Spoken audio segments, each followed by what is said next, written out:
Assalamualaikum warahmatullahi wabarakatuh. Perkenalkan, nama saya Aisyah Robani dari kelas DI 410102. NIM saya 1603174173. Di sini saya akan membahas tentang korupsi yang terjadi di lalu lintas atau yang sering kita sebut dengan pungli.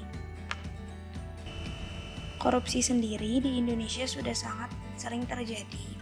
Korupsi sendiri adalah salah satu tindakan pidana. Menurut Robert Klitgaard, korupsi adalah suatu tingkah laku yang menyimpang dari tugas-tugas resmi jabatannya dalam negara, di mana untuk memperoleh keuntungan, status, atau uang yang menyangkut diri pribadi atau perorangan, keluarga dekat, kelompok sendiri, atau dengan melanggar aturan pelaksanaan yang menyangkut tingkah laku pribadi. Menurut Liputan 6, Indonesia menduduki peringkat ke-14 dan dengan peringkat internasionalnya 94 yang dilansir melalui Transparency di wilayah Asia Pasifik. Korupsi lalu lintas atau yang biasa kita sebut pungli.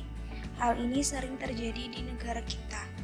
Banyaknya polisi yang memanfaatkan situasi ini dan masyarakat yang melanggar aturan pemerintah mengakibatkan terjadinya banyak korupsi lalu lintas. Menurut Undang-Undang Nomor 20 Tahun 2001, korupsi adalah tindakan melawan hukum dengan maksud memperkaya diri sendiri, orang lain, atau korupsi yang berakibat merugikan negara atau perekonomian negara.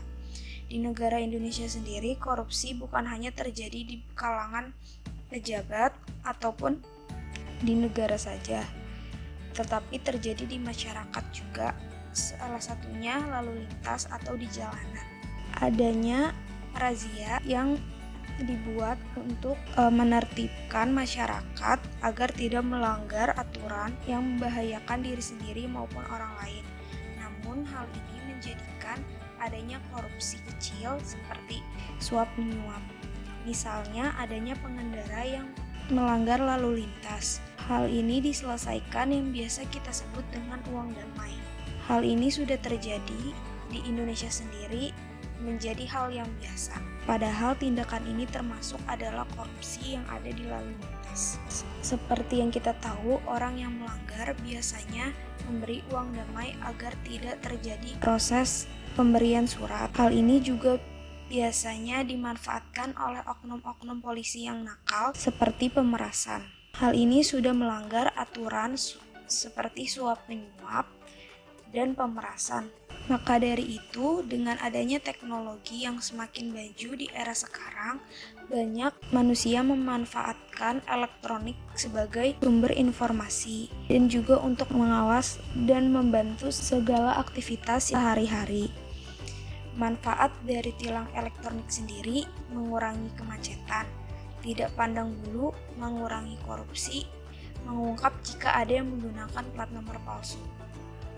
Seperti yang kita tahu, razia yang biasa kita lakukan di dalam Indonesia sendiri dapat mengakibatkan kemacetan. Bukan hanya orang-orang yang banyak masyarakat yang terkena dampaknya seperti dia tidak salah tapi ikut terkena macet, atau ada orang yang buru-buru tapi dia kena macet juga. Tidak pandang bulu di sini adalah seperti yang kita tahu, biasanya masyarakat yang memiliki jabatan tinggi biasanya mereka bisa lolos dari hal-hal walaupun mereka melanggar aturan.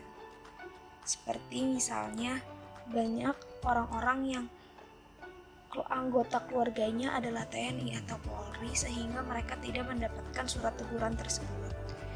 Mengurangi korupsi di sini adalah salah satunya tadi pungli. Mengungkap jika ada yang menggunakan plat nomor palsu. Karena adanya tilang elektronik ini, maka semua akan terdeteksi dengan data-data yang kepolisian punya. Menurut kompas.com, Direktorat Lalu Lintas Polda Metro Jaya telah memasang 98 kamera ETLE yang tersebar di wilayah DKI Jakarta dan sekitarnya. Salah satu contohnya, jalur Kota Tua Gajah Mada MH Tamrin Sudirman Blok M Senayan 1. Contoh jalur lainnya adalah jalur Grogol sampai Pancoran, jalur Halim dan Cempaka Putih, dan di beberapa jalur lainnya. Tilang elektronik ini sistemnya adalah memakai kamera yang akan memotret merekam sebagai bukti dari pelanggaran yang terjadi di jalan raya. Tilang elektronik ini sudah berlaku di Indonesia sendiri. Korlantas Polri memberlakukan sistem tilang elektronik dengan mengaktifkan Electronic Traffic Enforcement atau kamera pemantau jalan yang sudah terpasang di beberapa ruas jalan.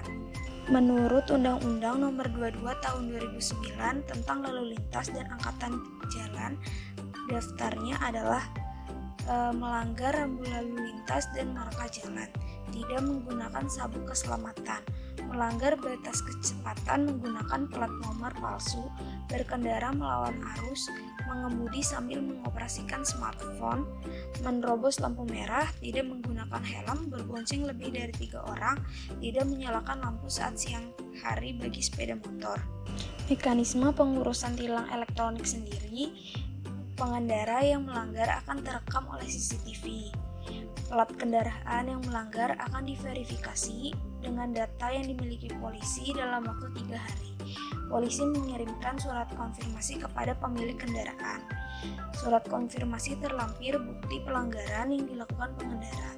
Pemilik kendaraan mengkonfirmasi pelanggaran dan pemilik kendaraan harus membayar tagihan tersebut, atau tidak, sanksinya adalah dibekukan STNK-nya sampai yang melanggar membayar. Kesimpulan dari saya adalah tilang elektronik ini lebih efektif karena tidak ada masyarakat yang dapat korupsi, salah satunya, dan tidak mengurangi juga kemacetan yang ada di jalan raya, dan dapat bekerja lebih efektif karena mengurangi interaksi antar manusia yang terjadi di jalanan. Sekian dari saya, kurang lebihnya mohon maaf. Assalamualaikum warahmatullahi wabarakatuh.